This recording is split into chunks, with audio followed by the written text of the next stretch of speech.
You liberals like to accuse we conservatives of wanting hanging judges. I do. You do? I want tough laws. I want them to be enforced. I'm scared, stop! You can actually trace it all the way back to segregationists. We have 5% of the world's population, 25% of the world's prison population. One of my commissioners said to me that there's not a flat surface out here that we don't have somebody sleeping on. Well, I suppose if you look at the raw numbers, one might conclude that Philadelphia prisons are overcrowded. A person who's been convicted of a felony actually enters into a parallel social universe. You're relegated to a permanent second-class status for life.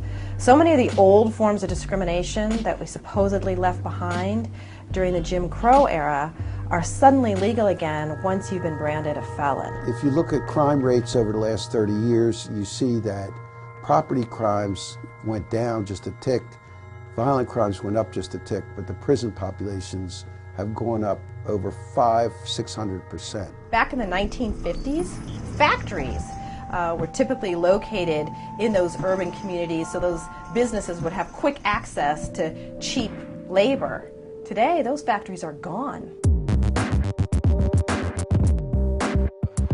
My family wanted to visit me when I was incarcerated, but me myself, I didn't want them to. Yeah. So I just told them to stay home, maintain their regular lives. I don't want to be a burden on nobody else. You know, my situations, my mistakes. The Philadelphia prisons turns out to be an institution that reaches almost every neighborhood and every family. It shouldn't be like that. And why is that?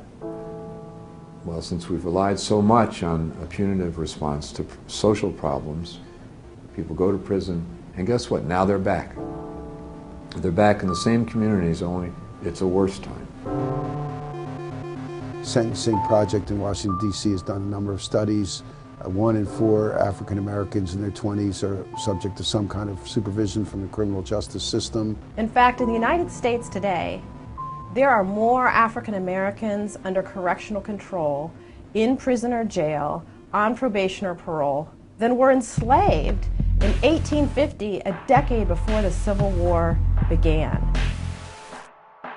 We're going to need to see a new civil rights type movement. We're going to need to see more and more people joining together to challenge some of these institutions. Let's believe that we can stop money from going into jails across this country. Enough's enough. We know it's going to be hard. We know it's going to be resistance. But power concedes nothing without a struggle. Nobody's going to give it to us. Fun to educate, not incarcerate. Fun to educate. The most important thing is to understand the conditions that create prisoners in prisons. Understanding the society that we live in, that's where change starts. I had to fight. They say criminals should be locked in prison, but they living in a big house that's white. It's not right. We gotta fight. They don't lock up corporate criminals that ruin the planet. Jails filled with nonviolent offenders, and it's tragic. There's the rehabilitation or correction or direction. It's corruption. They got gangs. They can stop the way it's running. Inmates coming out worse. They immersed in dysfunction. Gotta stop the profit in prison. Get driven and change this. Societal conditions cause inequality and robbery. Technology is something that's not distributed properly. It's packed with mostly blacks and Hispanics. It's riddled with a lot who got time that's innocent. I had to fight.